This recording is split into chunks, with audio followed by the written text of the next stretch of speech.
இங்க வெண்ணிலா ஒரு பக்கம் விஜய் கிட்ட, "ஏன் விஜய், எதுக்காக நீ என்ன ஒதுக்கிட்டு இருக்க? சொல்லப்போனா நம்ம 2 பேருக்கு தான் கல்யாணம் ஆயிடுச்சுல. அப்புறம் தாத்தா, பாட்டி என்ன நினைக்க போறாங்க?" அப்படின்ற மாரி ஒரு பெரிய குண்ட தூக்கி போடுறாங்க. இத கேட்டவுடனே இந்த பக்கம் வீட்ல இருக்க எல்லாரும் அப்படியே ஸ்டன் ஆயி போய் நின்னுட்டு இருக்காங்க. உடனே விஜய் இருந்துகிட்டு, "என்ன வெண்ணிலா சொல்லிக்கிட்டு இருக்க? என்ன சொல்லிக்கிட்டு இருக்க? எனக்கு ஒண்ணுமே புரியலையே" அப்படின்ற மாரி சொல்றாங்க. அப்பதான் வெண்ணிலாவுமே இத மாரி அவங்க பயந்துட்டு இருக்கப்போ, விஜயுமே லவ் பண்ற டைம்ல அவரோட அம்மாவோட மோதிரத்த இந்த பக்கம் வந்து வெண்ணிலாக்கு போட்டு விட்டுருப்பாங்க. "இதுவே போதும். இதுவே வந்து உனக்கு தைரியத்த குடுக்கும். அது மட்டும் இல்லாம இதுவே வந்து நமக்கு கல்யாணம் ஆனதுக்கான சாட்சி" அப்படின்ற மாதிரி அவருமே ஒரு விஷயத்த சொல்லி தான் அந்த மோதிரத்தை போட்டு விட்டுருப்பாரு. அதை ஞாபகப்படுத்துறாங்க. இதை நினைச்சு இந்த பக்கம் விஜய்க்கு ரொம்பவே வந்து எம்பாரசிங்கா இருக்கு. அதே நேரம் தாத்தாவுமே, "என்னடா விஜய் இது, என்னடா பண்ணி வச்சிட்டு இருக்க, எனக்கு ஒண்ணுமே புரியலடா, என்ன பிரச்சனையில இருக்க நீ" அப்படின்ற மாதிரி ரொம்பவுமே கோவப்பட ஆரம்பிக்கிறாங்க. உடனே இங்க விஜய் இருந்துகிட்டு, "தாத்தா, நானும் வெண்ணிலாவும் இதுக்கு முன்னாடி லவ் பண்ணிட்டு இருக்கும்போது அவளுக்கு ஒரு ஹோப் இருக்கணுங்கிறதுக்காக தான் இதை நான் பண்ணேன். ஆனா அவ இதை இன்னும் தப்பா நினைச்சுக்கிட்டு இருக்கா" அப்படின்ற மாதிரி இங்க விஜயமே புரிய வைக்கிறாரு. ஆனா இன்னொரு பக்கம் இங்க வெண்ணிலாவுமே, "என்ன விஜய் சொல்லிக்கிட்டு இருக்க? அப்பனா இத நீ வந்து ஒரு ஹோப்பா எடுத்துக்க கூடாதுன்னு சொல்றியா? இத வச்சு நான் வந்து உன்கிட்ட உரிமையா நடந்துக்க கூடாதுன்னு சொல்றியா?" அப்படின்ற மாரி ரொம்பவுமே கோவப்பட ஆரம்பிக்கிறாங்க. ஆனா இந்த பக்கம் வெண்ணிலாவுக்கு பதில் குடுக்குற மாரி இங்க விஜயுமே, "இங்க பாரு வெண்ணிலா, ரொம்ப ஓப்பனா நான் உன்கிட்ட சொல்லிடுறேன். எனக்கும் இன்னொரு பொண்ணுக்கும் மேரேஜ் ஆயிடுச்சு" அப்படின்ற மாரி சொல்றாங்க. இத கேட்ட வெண்ணிலாவுக்கு சும்மா நெஞ்சே நொறுங்கிருது. சொல்லப்போனா அவங்களால பேசவே முடியல. "என்ன விஜய் சொல்லிட்டு இருக்க? என்ன சொல்ற?" அப்படின்ற மாரி கேக்குறாங்க. அப்ப கரெக்ட்டா இந்த பக்கம் விஜயுமே வேற வழியே இல்லாம அவங்களுக்கும் காவேரிக்கும் கல்யாணம் நடந்த அந்த போட்டோவையும் எடுத்து காட்டுறாங்க. இத பார்த்தோன்னே இந்த பக்கம் வெண்ணிலாவால சுத்தமா பேச முடியல. அவங்களுக்கு பயங்கரமா மூச்சு வாங்குது. அதே நேரம் வீட்ல இருக்க ராகினியுமே, "இவன் வேற தேவையில்லாம காவேரியோட போட்டோ எடுத்து காட்டிக்கிட்டு இருக்கான்" அப்படின்ற மாரி கொஞ்சம் கடுப்பாக்குறாங்க. ஆனா வெண்ணிலாவால சுத்தமா இந்த விஷயத்த ஏத்துக்கவே முடியல. இங்க விஜயுமே, "இங்க பாரு வெண்ணிலா, நீ ரொம்ப தெளிவா புரிஞ்சுக்கணும். இதுக்கு முன்னாடி நம்ம லவ் பண்ணிக்கிட்டு இருந்தோம். ஆனா இப்ப அப்படி கிடையாது. உனக்கு ஒரு ஆக்சிடென்ட் ஆச்சு. அந்த ஆக்சிடென்ட்ல நீ எல்லா விஷயங்களையும் மறந்துட்ட. அதனால உனக்கு இந்த விஷயங்கள்லாம் புரிஞ்சுக்கிறதுக்கு கஷ்டமா இருக்கும்" அப்படின்ற மாரி அவருமே எடுத்து சொல்ல ஆரம்பிக்கிறாங்க. ஆனா வெண்ணிலாவுமே, "என்ன விஜய் இது, ஏன் எனக்கு இப்படிப்பட்ட துரோகத்தை பண்ணி வச்சிருக்க? நான் உனக்காக தானே காத்துக்கிட்டு இருக்கேன். எதுக்காக என்னை விட்டுட்டு இன்னொரு பொண்ணை நீ கல்யாணம் பண்ணியிருக்க?" அப்படின்ற மாதிரி ரொம்பவுமே கோவப்பட ஆரம்பிக்கிறாங்க. "இவ்வளவு நாள் எதுக்காக என்னை இப்படி கஷ்டப்படுத்திட்ட?" அப்படின்ற மாதிரி ரொம்ப அழ ஆரம்பிக்கிறாங்க. அப்ப விஜயுமே, "இங்க பாரு வெண்ணிலா, நான் சொல்றத முதல்ல தெளிவா புரிஞ்சுக்க. நான் வந்து இவ்வளவு நாளா உன்னை பார்க்கவே கிடையாது. நீ எங்க இருக்கன்னு கூட எனக்கு தெரியாது. அந்த ஆக்சிடென்ட்க்கு அப்புறம் நீ தொலைஞ்சு போயிட்ட. நானும் உன்னை தேடாத இடம் கிடையாது. எங்கெங்கேயோ தேடியுமே நீ கிடைக்கவே கிடையாது. அதுக்கப்புறம் தான் வேற வழி இல்லாம ஒரு என்னோட சூழ்நிலையை சமாளிக்கிறதுக்கு தான் ஃபர்ஸ்ட் நான் கல்யாணம் பண்ணிக்கிட்டேன். ஆனா அதுக்கப்புறம் எனக்கு காவேரியை ரொம்பவே பிடிக்க ஆரம்பிச்சிருச்சு. அதே நேரம் அவ தான் என் மனசுல இருக்கிற அந்த விருப்பத்தை புரிஞ்சுக்கிட்டு உன்னை கண்டுபிடிக்கிறதுக்கு எனக்கு ஹெல்ப் பண்ணா. அவ தான் உன்னை கண்டுபிடிச்சு இந்த வீட்டுக்கே கூட்டிட்டு வந்தா. ஆனா அவ கூட்டிட்டு வரும்போது நீ ஃபுல்லாவே மெமரி லாஸா இருந்த. உன்னோட மெமரியை ரெக்கவர் பண்றதுக்காக தான் இவ்வளவு நாளா நீ நம்ம வீட்டுல இருக்கிற" அப்படின்ற மாதிரி இங்க விஜய் எல்லா விஷயத்தையும் ரொம்ப ஓப்பனா இந்த பக்கம் வந்து வெண்ணிலா கிட்ட சொல்றாங்க. இதை கேட்கிற வெண்ணிலாக்கு சுத்தமா அந்த விஷயத்த நம்பவே முடியல. அதே நேரம் இங்க வெண்ணிலாவுமே, "இல்ல விஜய், நீ என்கிட்ட பொய் சொல்ற, நீ என்கிட்ட பொய் சொல்ற" அப்படின்ற மாதிரி அவங்க பயங்கரமா அந்த விஷயத்த மறுக்க ஆரம்பிக்கிறாங்க. ஆனா அதே நேரத்துல இன்னொரு பக்கம் எங்க தாத்தாவுமே, "இங்க பாரு வெண்ணிலா, அங்க விஜய் சொல்றது எல்லாமே உண்மைதாம்மா. நீ தெளிவா புரிஞ்சுக்க. ஏற்கனவே விஜய்க்கு கல்யாணம் ஆயிடுச்சு. அது மட்டும் இல்லாம உன்னை சரி பண்றதுக்காக தான் விஜய் இவ்வளவு நாளா உன்னை வீட்டுல கொண்டு வந்து வச்சு கஷ்டப்பட்டுக்கிட்டு இருக்காமா" அப்படின்ற மாதிரி இங்க வெண்ணிலாக்கு எல்லா விஷயத்தையும் புரிய வைக்கிறாங்க. இதை கேட்ட உடனே தான் இந்த பக்கம் வெண்ணிலாக்கு இன்னுமே அந்த விஷயத்த சுத்தமா ஏத்துக்க முடியாம, இவ்வளவு நாளா தனக்கு சொந்தமா இருந்த விஜய் இன்னொருத்தருக்கு சொந்தமாயிட்டாங்க அப்படின்னு சொல்லி ரொம்பவே வருத்தப்பட ஆரம்பிக்கிறாங்க. அவங்களும் ரொம்பவே சைலண்டா எதுவுமே பேசாம தன்னோட ரூமை பார்த்து போயிட்டு இருக்காங்க. அப்போ விஜயுமே, "வெண்ணிலா, வெண்ணிலா" அப்படின்ற மாதிரி கூப்பிடுறாங்க. ஆனா வெண்ணிலாவுமே எந்த ஒரு ரியாக்ஷன் கொடுக்காம மறுபடியும் தன்னோட ரூமை பார்த்து போயிடுறாங்க. ஏன்னா அவங்களால இந்த ஷாக்கை சுத்தமா ஏத்துக்கவே முடியல. இந்த ஷாக்ல இருந்து அவங்க மீண்டு வர்றதுக்கு ரொம்பவே கஷ்டமா இருக்கும் அப்படிங்கிறதுனால அவங்களுமே ரொம்ப சைலண்டா உள்ள போயிடுறாங்க. அப்ப இதை கவனிச்சிட்டு இருக்க விஜய்க்குமே கரெக்டா காவேரி கிட்ட இருந்து கால் வருது. "விஜய், எங்க இருக்கீங்க?" அப்படின்ற மாதிரி காவேரி கேட்கறாங்க. அப்ப விஜயுமே, "நான் தாத்தா பாட்டியை பார்க்க வந்தேன். சொல்லு காவேரி" அப்படின்ற மாதிரி சொல்றாங்க. "ஒன்றும் இல்லை விஜய், நான் உங்களை பார்க்கணும். நான் வர சொன்னேன்ல, கொஞ்சம் சீக்கிரம் வாங்க, நான் கோயிலில் தான் இருக்கேன்" அப்படின்ற மாதிரி இங்க காவேரியுமே விஜய்க்காக வெயிட் பண்ணிக்கிட்டு இருக்காங்க.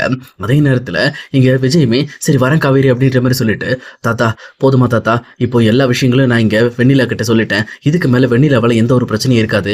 அவளோட சொந்தக்காரங்களை கண்டுபிடிச்சு மறுபடியும் அவளோட வீட்டுக்கே அனுப்பிச்சிடலாம்" அப்படின்ற மாதிரி இங்க விஜய் தாத்தா பாட்டி கிட்ட சொல்லிக்கிட்டு இருக்காங்க. ஆனா இங்க பாட்டியுமே, "இங்க பாரு விஜய், இதுக்கு மேல அந்த பொண்ணு இங்க இருக்கக்கூடாதுப்பா. நீ சீக்கிரமா அந்த பொண்ணை அவங்க சொந்தக்காரங்க வீட்டில் கொண்டு போய் விட்டுட்டு வா. ஏன்னா இதுக்கு மேல அவ இங்க இருந்தான்னா அவளோட மனசு ரொம்பவே கஷ்டப்படும். ஏன்னா அவ எந்த அளவுக்கு ஃபீல் பண்றா அப்படிங்கிற விஷயத்த நாங்க கவனிச்சுட்டு தான் இருக்கோம்" அப்படின்ற மாதிரி இங்க தாத்தாவும் பாட்டியும் இங்க விஜய்க்கு அறிவுரையா சொல்லி அனுப்புறாங்க.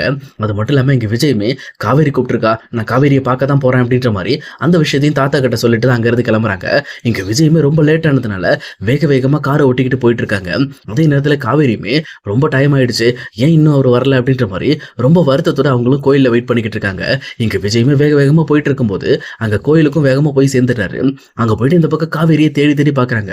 ஆனா காவேரி அங்க இல்ல. அவங்களுமே ரொம்ப லேட் ஆயிடுச்சு அப்படின்ற மாதிரியும், அதே நேரத்துல அவங்க அம்மா கால் பண்ணதுனால வேற வழி இல்லாம திரும்பி வீட்டுக்கே போயிடுறாங்க. ஏன்னா அவங்க விஜய் கிட்ட ஒரு சர்ப்ரைசிங்கான விஷயத்த சொல்லலாம்னு சொல்லி தான் இங்க கோயிலுக்கு வர சொல்லியிருப்பாங்க. ஆனா இங்க கோயிலுக்கு விஜய் வராததுனால ரொம்பவே கோபத்தோடையும் வருத்தத்தோடையும் அங்கிருந்து கிளம்பிடுறாங்க. இங்க விஜயுமே அங்க கோயில் ஃபுல்லா போய் காவேரியை தேடி பார்த்துட்டு காவேரி இல்ல அப்படின்னு சொல்லி தெரிஞ்சதுக்கு அப்புறம் டைரக்டா என்னாச்சு காவேரி காணுமே அப்படின்ற மாதிரி காவேரிக்கு கால் பண்றாங்க. ஆனா காவேரியும் கால் அட்டன் பண்ணவே மாட்டேன்றாங்க. ஏன்னா இங்க விஜய் மேல ரொம்ப கோபத்துல இருக்காங்க.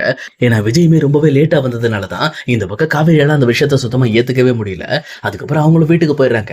இங்க விஜயுமே எனக்கு தெரிஞ்ச வரைக்கும் காவேரி ரொம்ப நேரம் வெயிட் பண்ணி பார்த்துட்டு அப்புறம் வீட்டுக்கு போயிருப்பா.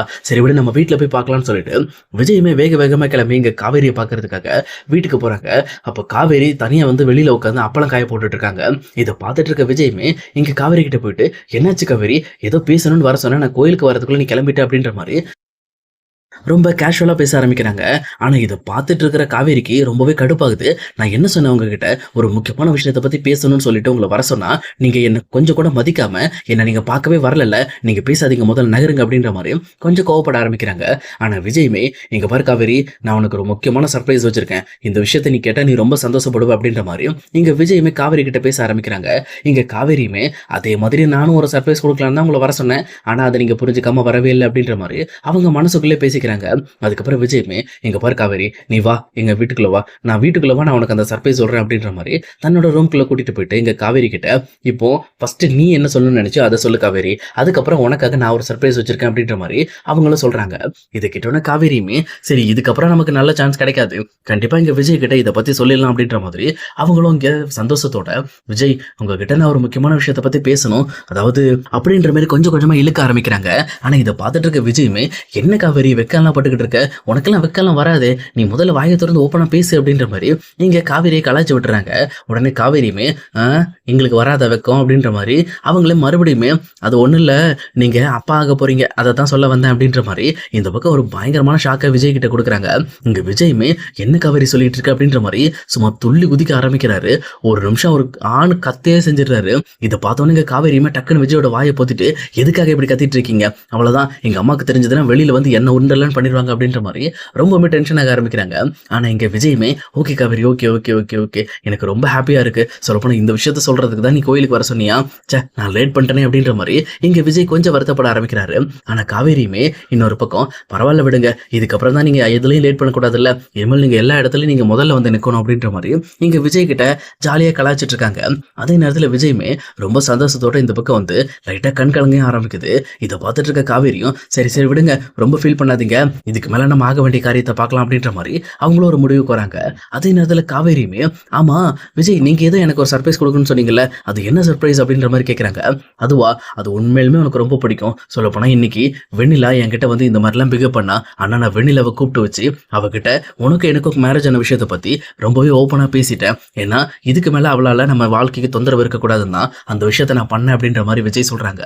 இது கேட்டோன்னே இந்த பக்கம் காவேரிக்கும் செம்ம ஹாப்பியா இருக்கு. பரவாயில்ல விஜய் வாயை திறந்து வெண்ணிலா கிட்ட எல்லா உண்மையும் சொல்லிட்டாரு இதுக்கப்புறம் வெண்ணிலாவோட மனசு மாறிடுச்சுன்னா அதுக்கப்புறம் அவங்க லைஃப் அவங்க பார்த்துக்குவாங்க அப்படின்ற மாதிரி இன்னொரு பக்கம் இங்க காவேரி ரொம்ப நிம்மதியாக்குறாங்க.